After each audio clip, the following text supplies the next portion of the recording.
One flight, one mission. One mistake that turns the sky into a trap. The engine hums steadily as the aircraft cuts through the clouds. Everything feels normal, too normal.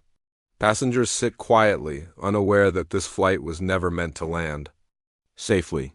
What looks like a routine journey is actually the beginning of a deadly game.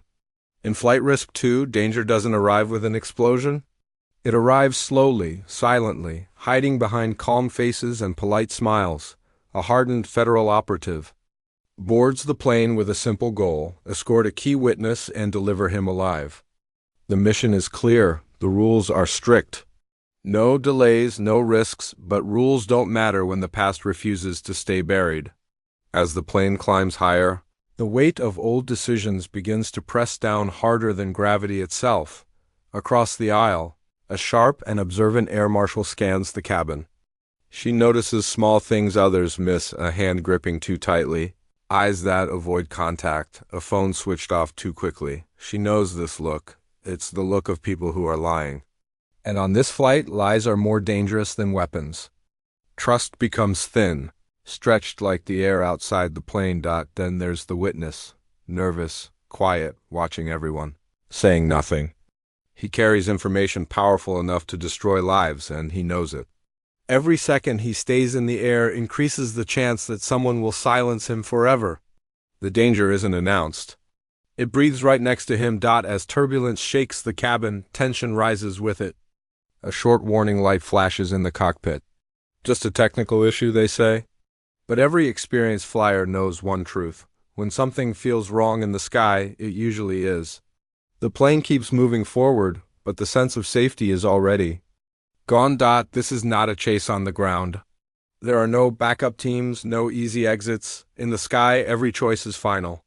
As the clouds close in around the aircraft, one unsettling thought becomes clear.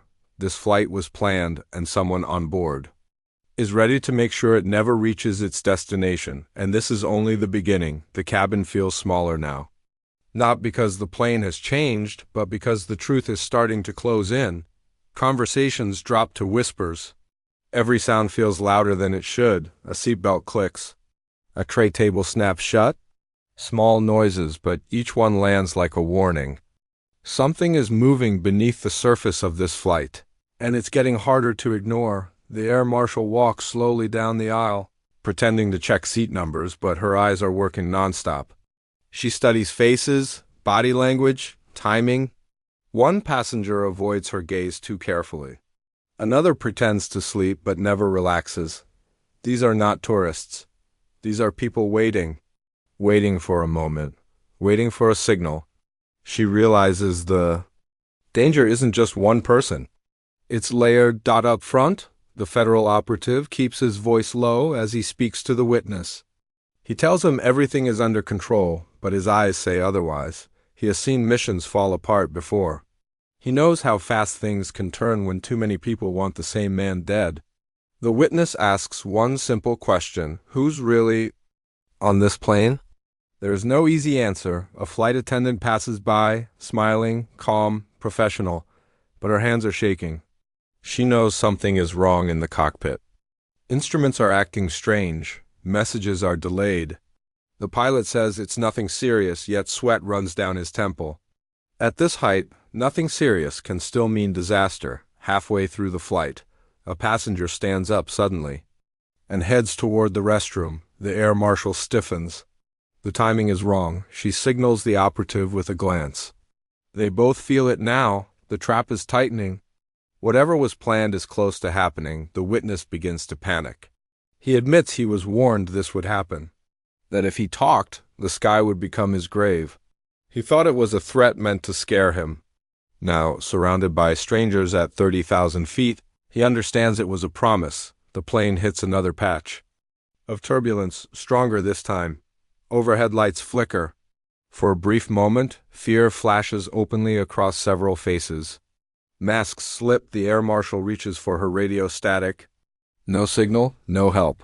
They are alone. Every second stretches longer than the last. Trust is gone. The line between passenger and predator is completely blurred. Somewhere on this flight, someone is ready to make their move. And when they do, there will be no turning back. The storm outside the window grows darker. Inside the cabin, the real storm is just beginning. The moment arrives without warning. No countdown, no dramatic announcement. Just a sudden jolt that throws drinks into the air and snaps every head toward the cockpit. The seatbelt sign flashes on, then off, then on again. This time it's not turbulence. This time it's human error, or worse, human intent. A sharp alarm cuts through the cabin. Oxygen masks drop halfway, then stop. The engines strain, their smooth rhythm breaking into something rough and uneven. Passengers panic, voices rising, hands gripping armrests. Fear spreads fast in a closed space, faster than fire. Faster than truth, the air marshal pushes through the aisle, forcing people back into their seats.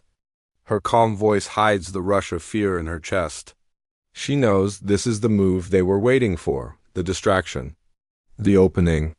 Somewhere behind her, someone is acting while everyone else is frozen in shock.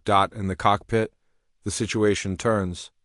Ugly. A system has been disabled, not broken, not failing, but switched off on purpose.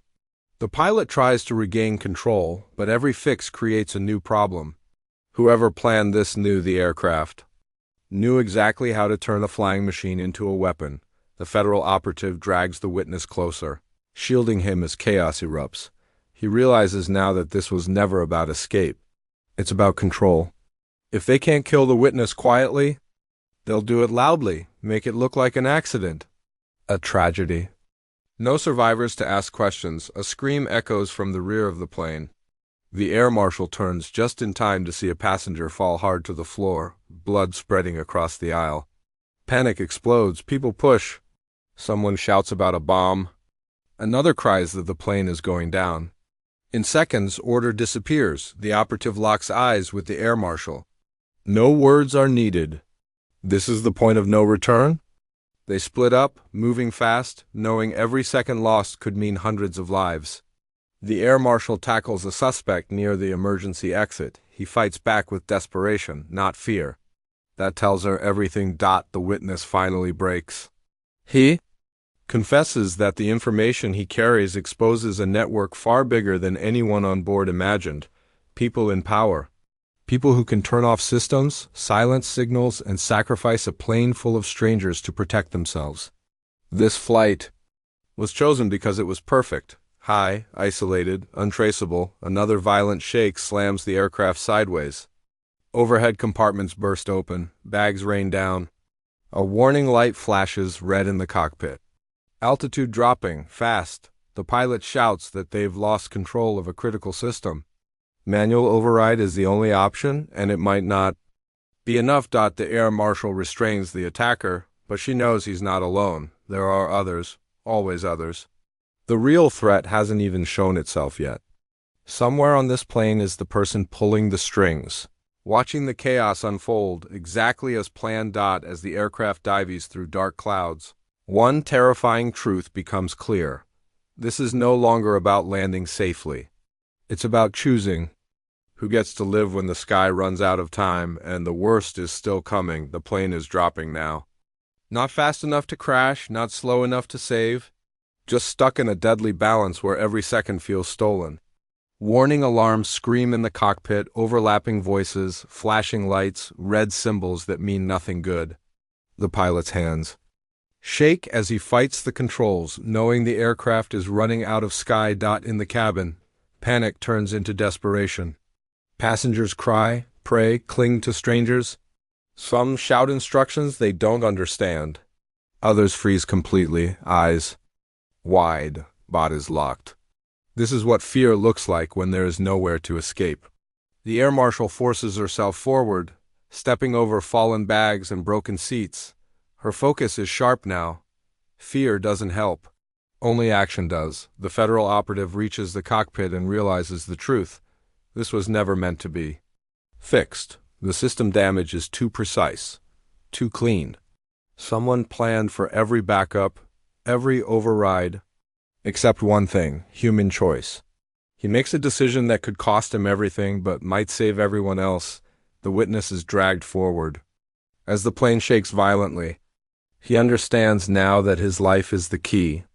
Not because of who he is, but because of what he knows.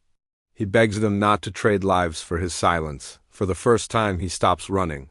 He's ready to face what he started. Behind them, the real enemy finally shows their hand. Calm, controlled, unafraid. They were never part of the chaos. They were above it. They believed power would protect them, even in the sky. But power fades when the ground rushes closer. A fight breaks out. In the narrow aisle, brutal, close, no room to swing, no room to fall. Every hit risks throwing the plane further off balance. The air marshal joins in, using every ounce of strength she has left. This isn't about justice anymore. It's about survival. The cockpit lights flicker. The pilot shouts that they have one chance left. One risky move that could either level the plane or tear it apart. There is no time to argue.